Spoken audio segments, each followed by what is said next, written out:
college, I met a girl at a house party. We drank and talked, drank and talked, drank and talked, starting kissing, tongues and all. She asked me to the restroom with her. Of course, I said. She took me by the hand and led me away. I went in first, and she shut the door behind her and locked it. I was certain things were about to go to the next level. She said, "Hang on," and unzipped her pants. Sat down on the toilet. I thought she had to pee. Then she grunted. I heard a fart. Then a plop. I unlocked the door and ran. Never saw her again. I, an 18-year-old male, have a girlfriend who likes bodybuilding and has a 667 routine working out at home. She has always been strong, but now takes testosterone to grow muscles and speed up her metabolism, and consequently, lose fat. She loves what she does and feels super good about it all. The problem is that the side effects have changed her appearance. I wish it didn't bother me, but now she's stronger than me. She was never the feminine type, nor was she one to wear feminine clothes. However, her face has grown very visible hair, and her voice has become deeper. I love her the way she naturally is. But I don't like this new version that reminds me of a man. As a result, I have lost sexual interest also, because of other changes that I prefer not to mention. Last week, we talked about the subject, and I suggested removing the hair from her face, and she said she wouldn't remove it because it wouldn't make it thicker. Okay. I respected it. But I feel really bad because I don't like these changes, and somehow this conversation affects her self-esteem. Me and my ex-boyfriend love doing weird sex role plays.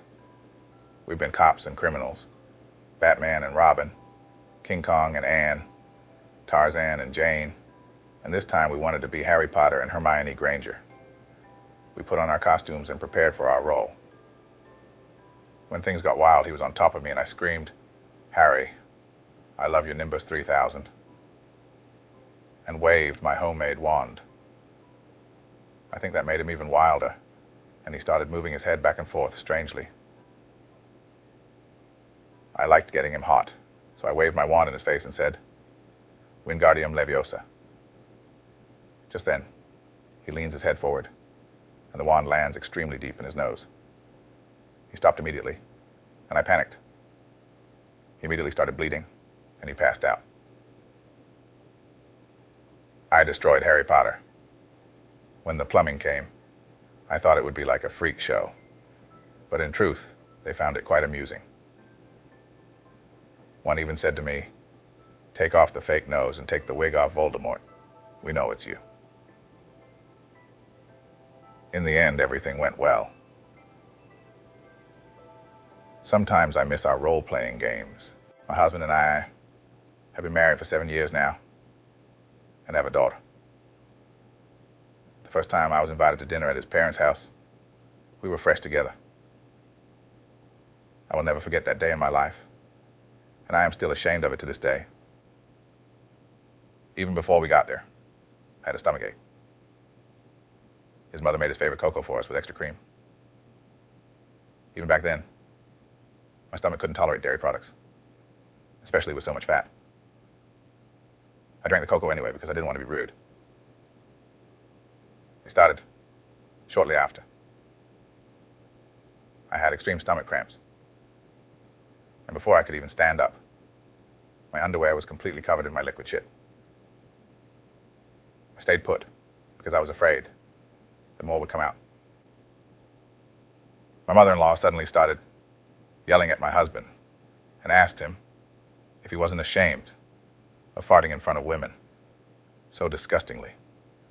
He said it wasn't him, but that he smelled it too. At that exact moment, I couldn't take it anymore and shitted everything that was left in me in my pants. I ran straight into the bathroom, and I felt the shit dripping down the floor. When I came back after 40 minutes, all I saw was a huge brown stain on the sofa and my mother-in-law's face. She asked me if I wanted another cocoa. My girlfriend and I have been in a relationship for 4 years and have been living together in a rented apartment for 2 years. Yesterday, she and I went to a party.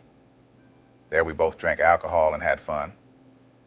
At the party, there was a guy who from time to time approached a random woman and asked them, "Can you give me a kiss on the cheek?"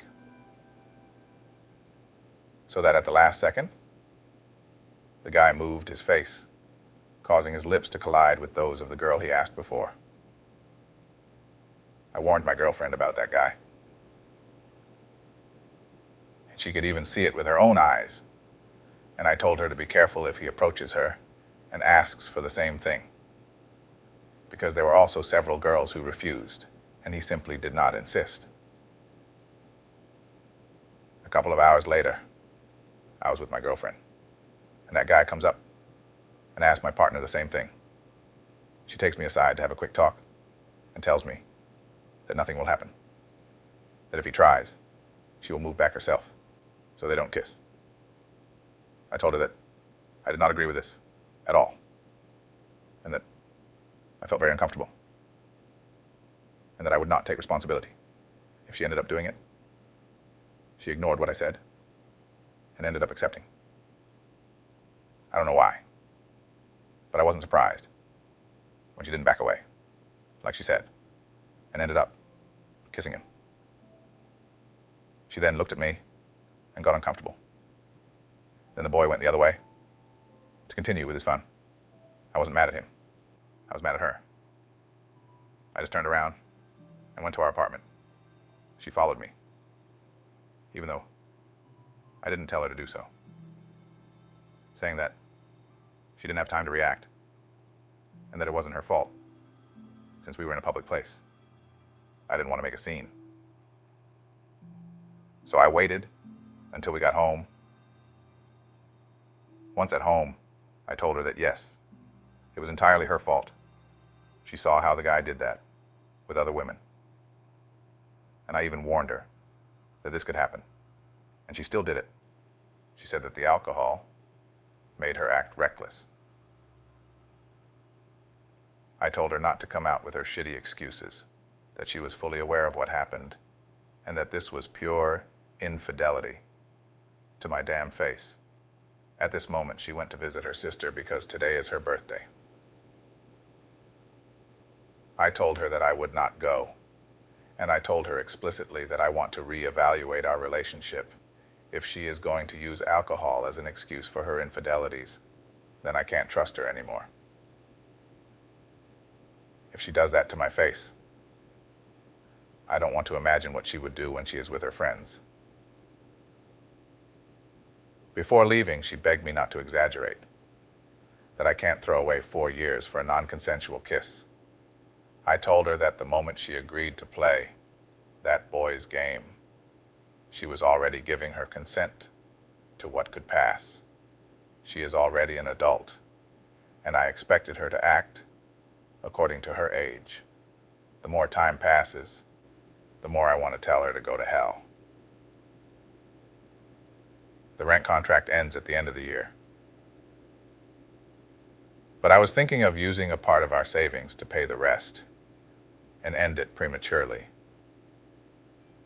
I don't want to be with someone who can grab, kiss, the first idiot I meet at a party and wait for me to accept it without problems. On the other hand, it makes me quite sad to have to leave the relationship. But forgiving a lack of respect of this magnitude is opening the door to more things like this happening in the future. My younger sister and my parents agree with me, but my older brother, who is the closest person to me in the family, thinks it can be solved. I really don't know what to do. My wife cheated on me with Brett, her boss, a high-income executive. So I told his wife, and she divorced Brett, taking him for pretty much everything. Brett's ex-wife and I bonded over a mutual hatred of our exes, so we thought it would torture them if we became a couple. It did. And we spent many nights laughing over their angry voicemails, emails, etc. But after a few fake dates, it turned out we actually enjoyed spending time with each other. Fast forward a year and we moved in together. Brett's ex is the stay-at-home stepmom, mom to our kids, my 2, her 3. My ex has to pay child support to me, and her ex has to pay both alimony and child support. So we're never getting married, and a cohabitation agreement is more than sufficient. We're happy. The kids are happy. And it completely, utterly, absolutely infuriates our exes. After I and Brett's ex moved in together, my wife turned up her rage a notch and made the mistake of making a threat, voicemail, that we used to get a protective order that put her job in jeopardy. Her boss's boss and HR had a talk with her. The best part? My ex-wife and Brett are no longer together. Can you say karma